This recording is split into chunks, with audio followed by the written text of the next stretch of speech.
Radio，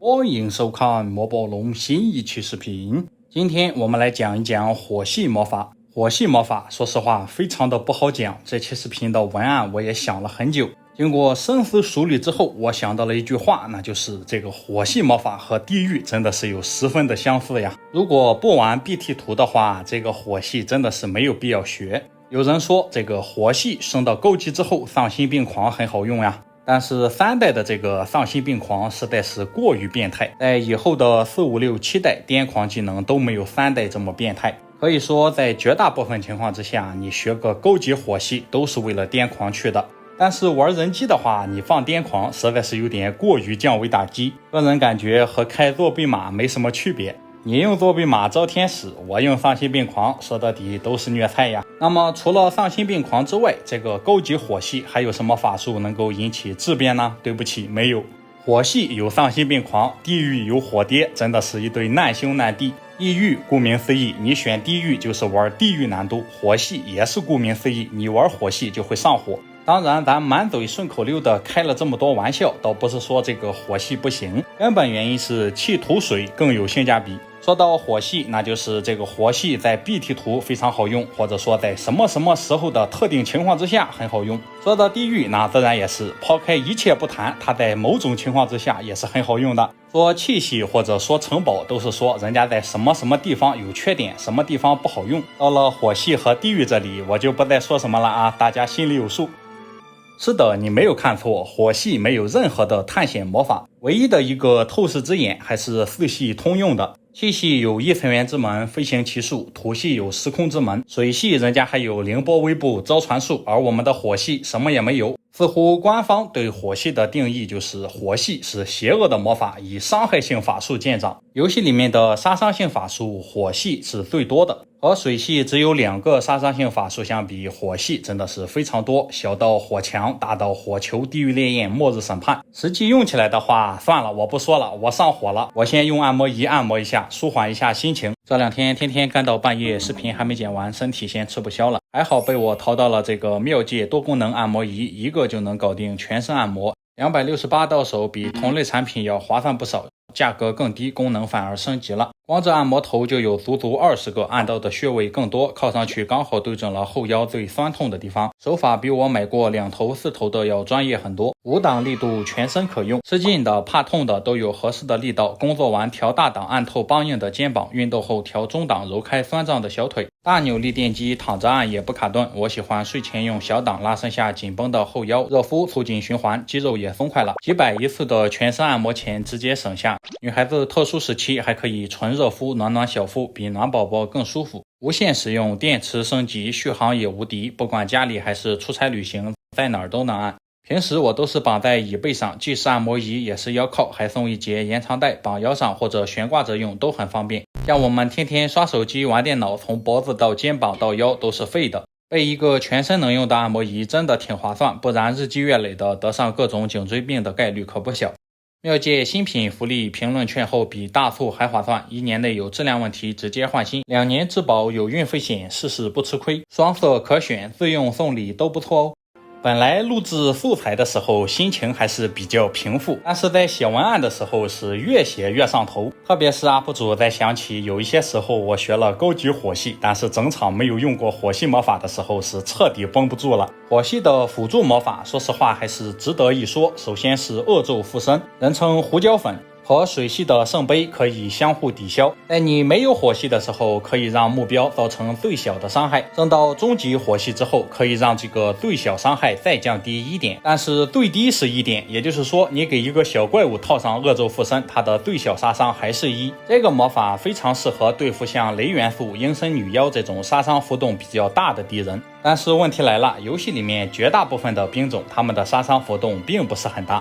胡椒粉实际用起来的话，它甚至还不如虚弱无力，或者说你给友军套上个护体神盾。简单概括就是前3回合我有那么多法术需要放，我为什么要放它呢？接下来是4系通用的魔法神剑，也是老朋友了，前面2期视频咱们详细介绍过。接下来这个是嗜血奇术，一开始可以让一个友方部队肉搏战攻击力加3点，升到中级火系之后可以让一个友方目标肉搏战攻击加6点，升到高级则是群体肉搏加6点。在 90% 的情况之下，它和一个勾级进攻术效果差不多。魔法确实是个好魔法，但是呢不够超魔。灵魂发问，如果你同时有一个嗜血奇术外加一个圣杯，你会先释放哪个呢？火系最尴尬的地方就在这里，不是嗜血术不好用，而是弃水土更有性价比。综合来看的话，嗜血奇术出场率最高的反而是据点。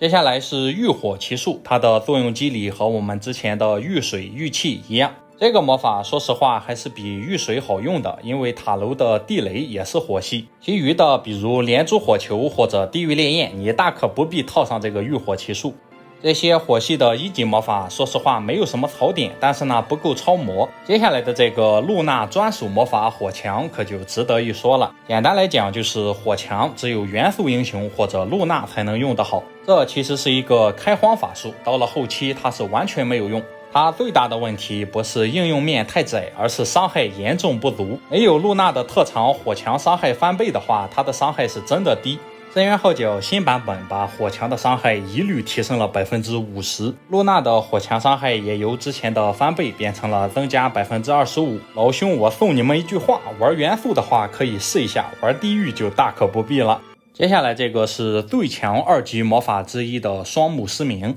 一般来讲，你建设了2级魔法塔，里面同时有双目失明和霹雳闪电，那这个2级魔法塔可就十分的划算了。双目失明的目标不可以行动，如果被敌方的近战兵打醒的话，反击的伤害也会减半。游戏里面免疫双目失明的生物有很多，除了亡灵、元素、构造体，还有像火蝶这种火免的生物之外，洞穴人、沙虫还有泰坦巨人都免疫双目失明。升到中级火系之后，可以让目标被打醒的时候反击伤害变为之前的 25%。升到高级火系之后，可以让目标被打醒之后没有办法反击。考虑到一般的失明都是疗伤驱魔或者时间到了自己醒，所以说火系魔法对双目失明的加成并不可以称得上是质变。这位就更是重量级了，它叫大难临头，除了诅咒铠甲释放的之外，我是从来没有用过。它的效果可以和幸运之神相互抵消，升到高级火系之后，可以让敌方所有目标降低2点幸运。深渊号角还好一点，原版这个负运气都没有时装，你放它有什么用呢？接下来这个也是重量级，它就是杀伤性法术里面的地中地连珠火球。它的伤害和水系的冰环一样，但是呢魔法值消耗比它多3点。升到高级火系之后，额外提升45点伤害。这个魔法真正难受的地方就是你同时烧到2个目标，伤害还不如霹雳闪电，你得同时烧3个或者4个，它的伤害才能高出霹雳闪电。并且游戏里面有一个连珠火球特，它开局的魔法并不可以让它释放一次。地狱表示没完了啊，讲火系就讲火系，你老往我身上扯干什么？接下来这个是乍一看不错，实际用起来的话也可以接受，但实际上没有什么用的埋设地雷。一开始可以埋4个雷，升到中级火系之后埋6个，升到高级火系埋8个。伤害是初始25点，每提升1点力量提升10点伤害，升到高级火系再提升75点。它出场率最高的就是塔楼的护城河，如果你埋上地雷，下回合对面有1个或者2个目标踩伤的话，也并不是很亏，毕竟它只是一个3级法术，能够踩伤的话伤害还是不低的。但是它有一个问题，就是敌方的目标不能有优势地形的生物，就比如你在草原地形，如果你的敌人里面有城堡或者壁垒的生物，你这个埋设地雷就用不了了。如果这是 bug 的话，哪怕是深渊号角到现在也没有修复，看上去应该是设计师刻意而为之了。像这种适用范围非常窄，即使触发了也不是特别爆炸的技能，基本上没什么用。这位是所有杀伤性法术里面最没出现东西万浪费的一个。你很难想象这么一个4级魔法，我曾经有一场对决，我的希瑞尔都30点力量了，再配上一个火灵球，地狱烈焰的伤害居然才刚刚突破500点，我能说什么呢？无话可说呀。它的伤害公式是初始有20点伤害，每提升1点力量提升10点，升到高级火系再提升60点。考虑到希瑞尔同志开局的魔法不够释放一次地狱烈焰，所以说这个魔法的出场率并不高。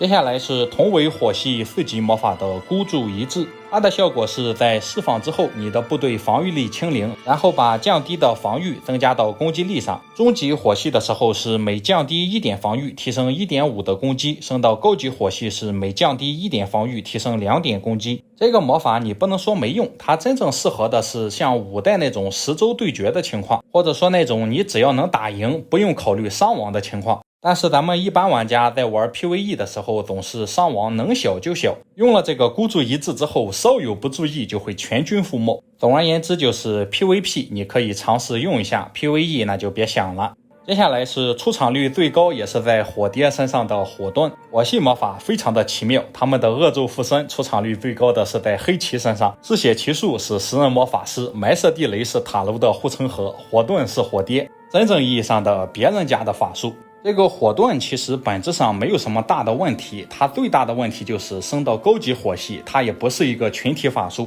没有火系的时候，这个火盾的反射伤害是 15%， 中级火系是 20%， 高级火系是 25%。这个魔法只要不是火蝶自带的，前期兵少的话看不出什么威力，后期大兵团决战实际用起来甚至也不如反戈一击。这就不得不再提到我们视频开头说的这个火系人均亏魔或者不合魔，你用了它不赚，这就是最大的问题。前面的火系只图一乐，到了末日审判这里可就真正的是重量级了。作为游戏里伤害仅次于雷鸣爆弹的杀伤性法术，末日审判的逼格不用我多说了。无论是末日火蝶还是末日黑龙，或者末日凤凰、末日火元素、末日金龙、末日石元素，甚至有必要的话你也可以末日战斗矮人、末日钻石人，看似敌我不分，实际上运用得当可以让火雨全部砸在敌人身上。它的伤害是初始50点，每提升1点力量提升50点伤害。深渊号角给改成了40，然后升到高级火系之后提升90点伤害。末日审判身上有一个非常有趣的地方，就是它很强，但是呢这个火系对它的加成非常小。前期的话你增加90点伤害还是不低的，但是到了后期动不动2-3千的伤害，有没有火系就不重要了。换句话说，你玩末日流甚至可以不学火系。看了这么多法术，真正可以依靠火系完成质变的只有一个丧心病狂，它在你没有火系的时候只能指定一个目标，升到中级火系范围是7格，高级火系是18格。可以说如果你不打算玩丧心病狂的话，这个火系真的没有必要学。因为从原则上来讲，如果你学了高级火系，但是你从来不用火系魔法，那还不如学个学习能力。丧心病狂是心智法术，所以说对泰坦巨人也是无效的，对火蝶、凤凰这种火系免疫的自然也无效。可以说这期视频最终没能变成一场吐槽大会，丧心病狂你是功不可没。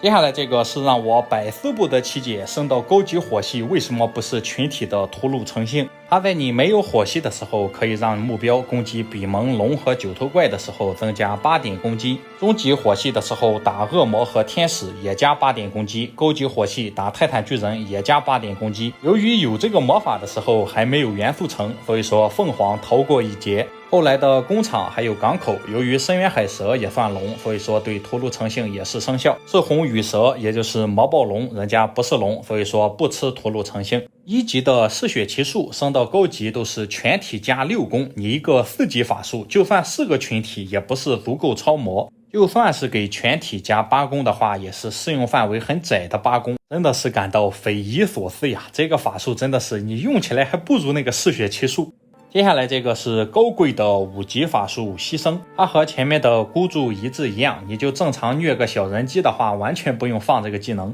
它的计算公式比较复杂，大体而言就是看牺牲目标的数量而不是生命值。你牺牲250个农民，效果远远要比牺牲一个金龙来得厉害。这个法术没有什么过多要介绍的，但是呢，我要送给大家一句话，在释放的时候一定要分清主次。第一次用很容易就把牺牲的目标和复活的目标搞反了。